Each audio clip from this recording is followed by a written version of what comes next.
غاضب. وبتبدأ أحداث فيلمنا النهارده بشخص اسمه دونج تشول، وهو بيوزع حصة السمك على البياعين مع صاحبه تشون. فبياخد دونج طلبات البياعين الجديدة وبيطلب من تشون يفتكرها كويس. وقتها بيشوف دونج زعيم المنطقة وهو بيضرب واحد من البياعين عشان رافض يدفع له الإتاوة. فبيستغرب تشون وبيعرف دونج إن زعيم العصابة جدد السوق من غير ما حد يطلب منه، وفارض على البياعين يدفعوا حق التجديد بضعف المبلغ. فبيفضل دونج ماشي ساكت وبيعرف صاحبه إنه ما بيحبش المشاكل، وكمان بيجيب الحق على البياع وبيعرفه انه كان لازم يدفع الاتاوه في وقتها. واول ما بيقرب زعيم المنطقه من دونج وصاحبه بينحنوا له احترام. فبيجي اتصال لدونج من صاحبه بارك وبياخد تشون وبيروح له بسرعه. وقتها بيعرفوا بارك على تاجر اسماك كبير جدا، فبيقنعوا التاجر انه هينزل صفقه سلطعون ملك السوق، وبيعرفوا انها اول ما هتنزل هتتباع باسعار غاليه جدا وهيقدر يحقق منها مكاسب كبيره. فبيسالوا دونج عن ميعاد وصول السفينه اللي عليها سلطعون الملكي. وقتها بيعرفوا انها هتبقى موجوده في البلد خلال 3 شهور. فبيقتنع دونج كلامه، لكن بيبقى تشون قلقان،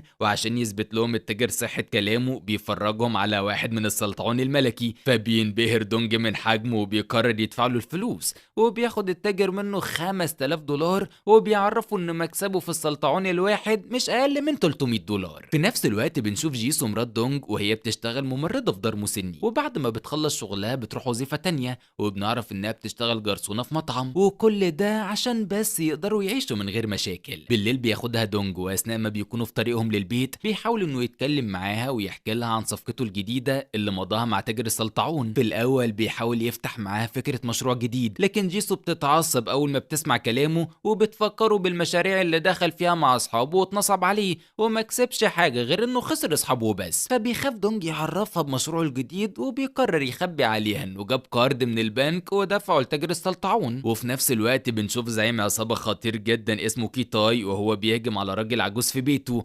وبيضربه بقوه عشان ما بيدفعش الفلوس اللي عليه. فبيأمر كي رجالته يرموا صابون في الارض ويوقعوا الراجل العجوز من على البانيو عشان تبان انها انتحار وياخد فلوس التأمين. فبيترجاهم الراجل العجوز يرحموه، وبياخد كي طوبة عشان يضربوا بيها، لكن بتقع من ايده على راس واحد من رجالته. وقتها بيتعصب اكتر وبيهجم على الراجل بتاعه ويضربه. وهنا بتدخل عليهم بنت الراجل العجوز، واول ما بيشوفها كي بيعجب بيها وبيقرر يخطفها. فبيضطر ابوها يسكت عشان يخلص من الديون اللي عليه. واثناء ما بيكون كي ورجالته في الطريق ومعاهم البنت متكتفه ومغمى عليها، فبيخبطوا في عربيه دونج من غير قصد. ولما بينزل دونج من العربيه بيروح لسواق كي وبيطلب منه يروح معاه يعمل محضر في الاسم. فبيرفض السواق وبيرمي له مبلغ كبير علشان ياخده ويمشي، وكمان بيديله كارت شركه التامين اللي بيشتغل فيها وبيطلب منه يروح له ويخلص له الموضوع.